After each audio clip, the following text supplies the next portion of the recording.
건강수명 100세를 향하여 슬기로운 건강관리법을 알려드립니다. 안녕하세요. OBS 생방송 건강콜센터 전은옥입니다. 아침 저녁으로는 쌀쌀한데요. 낮 동안의 햇살은 또 따스합니다. 이렇게 일교차가 큰 날씨, 특히 무릎이나 어깨 좀 뻐근하고 몸이 굳는다 하시는 분들 많으신데요. 그 이유는 우리 관절이 이 기온 변화에 가장 민감하게 반응하기 때문이라고 합니다. 자, 오늘은 수술 없이 통증을 완화하고 관절의 움직임을 되찾을 수 있는 다양한 방법들 함께 알아볼 텐데요. 그래서 주제는요, 일교차 큰 환절기, 무릎 어깨 비수술 치료법은 이란 주제로 여러분과 함께 하겠습니다. 방송 보시면서 무료 전화 참여해 보시면 어떨까요? 무릎이나 어깨 통증으로 고생하시는 분들, 퇴행성 관절염으로 힘들어하시는 분들 연락 주시기 바랍니다. 네, 오늘 여러분의 관절 건강을 위해 도움 말씀 주실 전문의 모셨습니다. 정형외과 전문의 김상훈 원장님 나와주셨습니다. 원장님 안녕하십니까? 안녕하십니까? 시청자분들께 인사 부탁드립니다. 네. 안녕하십니까? 정형외과 전문의 김상훈입니다. 일교차가 굉장히 커서 여러분들 많은 고생이 있으실 것 같은데요. 이럴 때 꼭 주의하셔야 될 점 두 가지를 말씀드리겠습니다. 첫 번째는 여러분들이 잘 아시는 호흡기 질환인데요. 독감이 올해 또 유행이라니까 이것 꼭 대비하셔야 될 것 같습니다. 두 번째는 여러분들이 잘 모르실 수 있는데요. 바로 관절 질환이 악화되는 겁니다. 우리 몸에 있는 관절은 여러 가지 센서들이 있어서 주변의 압력이나 온도, 공기의 압력, 기압 이런 것들에 대해서 굉장히 민감하기 때문에 다가올 겨울을 준비하기 위해서 이 환절기에 굉장히 바쁘게 일하다 보면 통증이 심해지거나 이런 고통이 생길 수 있는데 네. 이럴 때 꼭 병원에 오셔서 관절이 망가진지 않았는지 진단을 꼭 받아보시고 적절하게 치료하셔야 될 것 같습니다. 네, 환절기 여러분의 관절 건강 오늘 저희가 함께 챙겨드리겠습니다. 무릎 통증, 어깨 통증, 퇴행성 관절염으로 힘들어하시는 분들 아래 나가는 번호로 지금 바로 연락 주시기 바랍니다. 자, 우리 몸에 많은 관절이 있죠. 그 가운데도 역시 가장 많은 분들이 통증을 호소하는 부위하면 무릎이 아닌가 합니다. 원장님, 네, 우선 우리 무릎의 구조부터 좀 설명해 주세요. 네. 우리 몸의 모든 관절이 그렇지만 특히 무릎은 하중을 걸었을 때, 서 있을 때 하중을 담당하고 있기 때문에 네. 체중을 담당하는 그 역할을 하기 때문에 굉장히 일을 많이 하는 관절입니다. 서 있을 때는 보통은 체중의 50%만 담당하지만 조금 빠른 속도로 달리거나 또는 뛰거나 이럴 때는 체중의 5배 정도까지 하중을 받는다고 하는데요. 예. 관절 구조를 보시면 뼈와 그리고 끝단을 연결해 매끄럽게 해주는 관절 연골, 그리고 테두리를 만들어주는 연골, 그리고 이 끝뼈와 뼈를 연결해주는 인대, 이런 복잡한 구조들이 무릎 주머니 안에서 서로의 역할을 분담해가면서 움직임을 만들어내는데 되게 많이 복잡하지만 사실은 여러분들이 꼭 아셔야 될 거는 딱 두 가지입니다. 네네. 관절 연골 그리고 테두리 만들어주는 반월상 연골, 이 두 가지가 망가지면서 퇴행성 관절염이 시작되는 거기 때문에 이 두 가지가 꼭 제일 중요하다. 이것만 꼭 생각하시면 될 것 같습니다. 네. 그러니까 관절 연골 그리고 테두리를 만들어주는 반월상 연골 맞습니다. 이 두 가지를 기억하시라 원장님 말씀해 주셨고요. 가장 이제 흔한 질환하면 퇴행성 관절염이 생각납니다. 네. 원장님 퇴행성 관절염이 어느 한 아침에 바로 생기는 건 아닐 거고 맞습니다. 분명 진행 단계가 있겠죠. 네. 우리 몸에 퇴행성 관절염이 오는 단계를 손쉽게 1차 검진으로 찾아보는 방법은 엑스레이입니다. 그래서 엑스레이를 기본적으로 검사하는 이유가 그래서인데요. 네. 엑스레이 검사를 통해서 관절염 초기, 그리고 관절염 중간 단계, 그리고 관절염 말기 환자들을 구분해냅니다. 그래서 관절염 초기 환자들은 엑스레이가 정상인데 증상이 생기시는 분들, 무릎이 붓거나 통증이 있거나 이런 분들은 관절염 초기 증상이다 생각하시면 될 것 같고요. 관절염 중간 단계 환자분들은 엑스레이에서 변화가 조금씩 보이기 시작합니다. 네네. 그래서 관절 모서리에 골극이라 그래서 가시처럼 뼈가 자라거나 또는 관절 간격이 조금씩 좁아지는 현상이 보입니다. 그리고 잘 관찰하면 관절 안쪽에 물이 차 있거나 또는 연골 덩어리가 떠다니는 것도 엑스레이에서 가끔 볼 수 있는데요. 이런 것들을 잘 찾아내면 이런 것들을 바탕으로 정밀 검사를 통해서 원인을 찾고 네네. 적절하게 치료를 하면 퇴행성 관절염이 진행되는 걸 분명히 막을 수 있습니다. 예. 그런데 이렇게 적절하게 치료를 못 하셔서 퇴행성 관절염이 계속 진행되게 되면 결국은 퇴행성 관절염 말기로 진행되는데 이때는 엑스레이가 굉장히 무섭게 변해가는데 관절이 완전히 틀어지고 뼈가 망가지고 그러네요. 정상 관절이 아닌 막 흉측한 관절 모양으로 변형이 되는데요. 이때는 결국 수술적 치료를 피할 수가 없게 됩니다. 그렇네요. 수술 무섭습니다. 네. 이제 말기로 가는 건 무조건 막아야 돼요. 그 전에 좀 스스로 자각하고 알아차릴 수 있으면 좋겠는데요. 자, 원장님, 시청자분들이 스스로 내가 퇴행성 관절염인지 아닌지 좀 네. 체크할 수 있는 점검법들이 몇 가지 있다고 들었습니다. 네. 이제 화면으로 저희가 보내드릴 텐데 이제 바로 체크하기엔 조금 부담되시면 지금 휴대전화 챙기시고요. 사진 한번 찍으셨다가 조금 맞습니다. 천천히 한번 체크해 보셨으면 좋겠습니다. 네. 자, 여기서 2가지 이상 해당되면 퇴행성 관절염으로 의심이 된다고 하는데 원장님 직접 소개해 주십시오. 네. 흔히 하는 자가 검진법 이렇게 해서 5개를 제가 말씀드릴 건데요. 네. 이 5개 중에 2개 이상이 해당되면 내가 병원에 가서 진단을 받고 적절하게 치료를 해야 되는구나. 꼭 이렇게 생각하셨으면 좋겠는데요. 첫 번째는 계단을 오르내리거나 또는 앉았다 일어났을 때 무릎에 통증이 생기는 분들. 두 번째는 움직이면서 무릎 주변이나 어깨 주변, 관절 주변에 열감이 느껴지시는 분들. 세 번째는 조금만 걸어도 무릎이 붓는 느낌이 드시는 분들. 네 번째는 자꾸 무릎 주변에 계속 반복해서 뻣뻣하거나 또는 무거운 느낌이 드시는 분들. 네네. 이런 분들은 해당될 것 같고요. 마지막으로 5번째는 움직일 때 관절 주변에서 마찰음이 들리거나 또는 마찰음이 느껴지시는 분들. 이 5개 항목을 잘 체크하셨다가 이 중에 2가지 이상이 해당되면 나는 퇴행성 관절염이 의심되는 환자니까 병원에 가야겠다. 이렇게 꼭 맞아요. 생각하시는 게 좋을 것 같습니다. 예. 체크해 보셨습니까?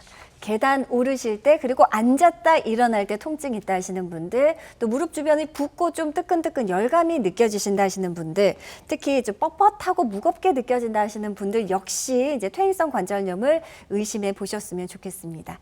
자, 그렇다면 이렇게 무릎에 문제가 생겼습니다. 원장님, 앞서 설명해 주신 대로 네. 단계별로 치료 방법들 좀 달라집니까? 맞습니다. 저희가 퇴행성 관절염 환자분들을 진행 단계별로 구분하는 이유는 각각에 따라서 치료가 달라지기 때문인데요. 네. 말씀드렸지만 각각에 따라서 적절한 치료를 받으시는 분들은 당연히 증상이 좋아지는데 적절하지 못한 단계의 치료를 받으시는 분들은 결국 좋은 효과를 얻을 수가 없습니다. 네네네. 다시 말해서 관절염 초기 환자분들이 관절염 말기 환자분들 치료를 받을 수도 없는 거고요. 관절염 말기 환자분들이 관절염 초기 환자분들 치료를 받으면 당연히 증상이 좋아질 수 없는 거니까요. 예. 각 단계에 맞는 치료를 받으셔야 되는데 관절염 초기 환자분들은 대부분 별다른 치료 없이도 증상이 좋아지는 경우가 많습니다. 네네. 그런데 이제 빨리 일상에 복귀하기 위해서 그 치료 기간을 단축하기 위해서 치료하는 방법이 있다면 약물 치료, 물리 치료, 체외 충격파 치료, 도수 치료 이런 것들을 통해서 증상을 좀 빨리 회복시킬 수 있겠고요. 네네. 관절염 중간 단계 환자분들은 적절한 검사를 통해서 내 관절 연골 손상이 있는지, 어디가 얼마나 손상되는지를 확인해서 3가지 정도로 나눌 수 있는데 연골 손상이 심하지 않은 분들은 증상이 좋게 하기 위해서 주사 치료를 대부분 권해드립니다. 그래서 관절 주변에 염증이 있거나 이런 것들은 주사 치료로 염증을 조절하고 무릎이 약간 흔들리거나 이런 불안정성이 있는 분들도 주사 치료를 통해서 장기적으로 안정성을 도모해서 증상이 좋게 만들 수 있는 거고요. 관절 연골 손상이 비교적 크지 않다. 이런 분들은 대부분 내시경 치료나 이런 간단한 수술적 치료로 증상이 좋아지는 분들이 많습니다. 예. 그런데 정밀 검사를 했는데 연골 손상이 많이 크고 범위가 광범위해서 일반적인 관절경 시술이나 이런 것들로는 좋아질 수 없을 것 같다. 이런 분들은 방법이 없느냐? 그렇지 않습니다. 요즘은 줄기세포 치료가 도입이 돼서 예. 손상된 연골을 다시 살릴 수도 있기 때문에 너무 낙심하지 마시고 이 연골 손상이 심하신 분들도 적절하게 치료받으시면 퇴행성 관절염을 진행되는 걸 막을 수가 있습니다. 네네. 그런데 관절염 말기 환자분들은 정상적인 보행이 불가능할 정도로 이제 관절이 망가지게 되면 결국은 수술적인 치료가 필요한데 같은 인공관절 치환술을 하더라도 부분 치환술처럼 수술 규모가 작고 범위가 작고 빨리 회복할 수 있는 이런 최소 수술법으로 증상을 조절하고 수술 치료를 받으시면 빨리 회복할 수 있으니까 너무 걱정하실 필요는 없을 것 같습니다. 네. 단계에 맞는 적절한 치료를 받는 것이 중요하다 원장님께서 말씀해 주셨습니다. 그 중간 단계에서 가장 많이 시행하는 치료는 역시 주사 치료가 아닌가 싶고요. 특히 요즘 증식 주사 굉장히 관심 많이 네. 가지시더라고요. 원장님 그 치료 간격 또 몇 번 정도 맞으면 되는지 네. 설명 좀 해주실까요?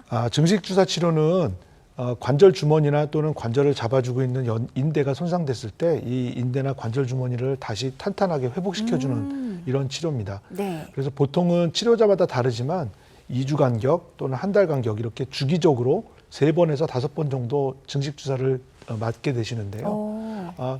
증식 주사는 다른 특별한 약제가 아니라 고농도의 포도당 주사를 주입하는 겁니다. 그래서 그 주변에 국소적으로 염증을 유발해서 네네. 그 염증이 유발되면 그 염증을 해결하기 위해서 동반되는 재생 반응들을 촉진시켜서 손상된 인대가 보다 두껍고 튼튼하게 재생될 수 있도록 해주는 건데 결국은 이렇게 재생 반응을 통해서 시간이 지나면 관절 구조가 튼튼하게 원래 그 기능을 회복할 수 있게 된다.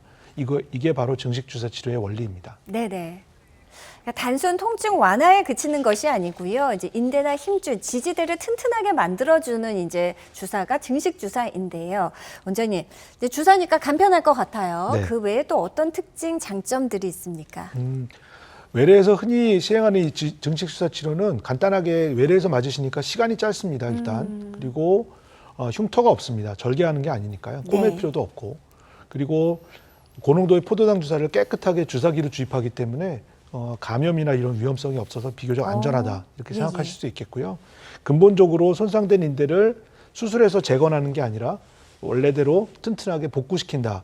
그렇기 때문에 근본적인 치료다 이렇게 생각할 수 있겠고 네. 교과서적으로는 우리 몸에 있는 관절의 모든 부위에 적용이 된다.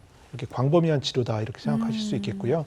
한번 치료가 끝나면 뭐 별 문제 없이 다시 또 증상이 재발하실 수 있는데 이때 약물 내성이나 이런 거 걱정 없이 안전하게 또 치료할 수 있으니까 이게 또 장점이 될 수 있겠네요. 예. 그렇다면 실제 증식 주사를 통해서 치료가 되신 분의 사례 소개해 드릴 텐데요. 63세 남성분이십니다. 인대가 손상되셨었네요. 네, 63세 남자 환자분이시고요. 내측 측부 인대가 굉장히 많이 손상돼 있었고 아이고. 동반해서 무릎 관절에 물이 많이 차 있는 소견이 있었습니다. 예. 그래서 증식 주사 치료를 5회 정도 시행하시고 다시 정밀 검사를 했는데 내측 측부 인대 주변이 탄탄하게 잘 아물었고 그거와 동반돼서 예. 관절 주변에 그 물이 차 있던 게 싹 없어지고 깨끗이 아무르게 보이는 소견을 볼 수 있었습니다. 네. 증식 주사 치료 사례까지 만나봤습니다.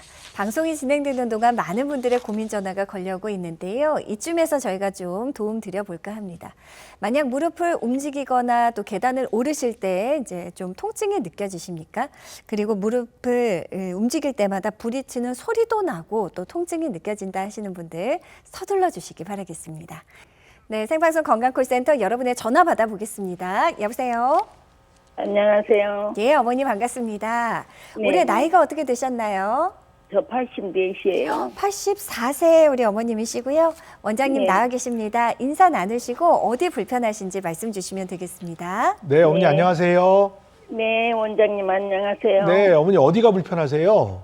저는요, 네, 양쪽 아래 복장지 있는 데 있잖아요. 발목이요. 네, 발목. 네. 거기가 그렇게 아플 수가 없네요. 아이고, 아이고. 그게 얼마나 되신 거예요? 한참 됐어요. 오래되셨어요? 네. 어머니 병원에는 가보셨고요? 네, 병원에 가서 네. 무슨 주사인가 맞았어요. 거기 그러셨어요. 안 예. 아픈 엑스레이 검사는 해보셨어요? 네네. 뭐라 그러던가요? 관절이라고 그래요. 관절이 망가졌다 그래요? 그래요. 네, 그래, 어머니 이게 관절. 네, 제가 이제 외래에서 발목 아프신 분들 많이 보는데 네. 발목 관절이 한 번 망가지면 치료도 잘 안 되고 또 통증도 많이 심해서 걷지도 못하시고 이런 경우가 많은데 아유, 네. 혹시 무릎은 어머니 아프지 않으세요? 무릎 왼쪽은 인공관절 넣었어요. 그렇죠. 네. 네. 어머니 제가 왜 그걸 여쭤보냐면 네. 발목 관절이 아프신 분들 대부분 보면은 인접 관절이 문제가 생겨서 그게 결국은 발목에 영향을 주는 경우가 많거든요. 그렇군요. 아, 그래요? 무릎이 옷자다리가 되면 그게 결국 발목이 버티다 못해서 결국은 발목이 망가지는 건데 네. 중요한 거는 의사가 직접 진찰을 하고 이게 어떻게 치료를 해야 될지 고민을 많이 해야 되는 치료예요. 아, 발목은요? 네, 맞아요. 그래서 어머니 집에서 왜 그러지 고민하지 마시고 네네. 여태까지 검사하신 거 있으시면 정밀 검사하신 거나 이런 거 있으시면 잘 챙겨서 네. 발목 전문으로 보시는 선생님이랑 앞으로 내가 어떻게 치료해야 될지 빨리 고민하시는 게 좋을 것 같아요. 어머니 이거 병원에서 집에서 걱정만 하신다고 될 일이 아니에요. 네네. 네. 어머니 어떻게 거동하시는 거는 좀 괜찮으세요? 불편해요. 네. 불편하시죠. 그럼 예, 도움을 좀 받으셔야 병원에 내원이 가능하신 거네요. 네네. 예. 자녀분들과 함께 또 의논하시고 주변에 도와주실 뭐 친인척분이 계시다면 어머니 원장님 말씀으로는 그대로 이제 방치해 두면은 더 악화만 된다 이 말씀이신 것 같습니다. 네네. 조금 더 네네. 적극적으로 정밀 검사도 받아보시고 치료 계획 좀 잘 세워 보셨으면 좋겠습니다. 네, 어머니 혹시 뭐 또 감사합니다. 궁금한 사항 있으실까요? 저는 허리서부터 협착증이라고 그래요. 아이고. 허리도 또 안 좋으시네요. 그래, 네. 몸에 다 관절이 한꺼번에 망가지기 시작하면 여기저기 또 아프신데 문제는 어머니 84세시니까 일정 부분 뼈 강도도 굉장히 약해지시고 막 이럴 때거든요. 그럴 때니까 어머니 집에서 걱정만 하지 마시고 빨리 병원에 가셔서 적극적으로 치료하시지 않으면 결과적으로 치료 효과가 계속 나빠질 수밖에 없으니까요. 얼른 서둘러서 병원에 진료 보시는 게 좋을 것 같아요. 예, 원장님 우리 어머니 또 골다공증이나 이런 것도 좀 걱정하고 맞습니다. 또 챙겨 보셔야 될 연세인 것 같습니다. 그게 걱정돼서 빨리 병원에 가시라고 제가 말씀드리는 건데요. 예. 늦으면 늦을수록 치료 효과가 나빠지니까 어머니 빨리 서둘러서 치료 받으시는 게 좋을 것 같습니다. 예, 우리 어머니 용기 내서 전화 주신 만큼 병원도 이제 좀 용기 내서 이제 힘차게 좀 잘 내원하셨으면 좋겠습니다. 모쪼록 좀 간단한 치료로 잘 호전되셨으면 좋겠어요. 전화 주셔서 고맙습니다.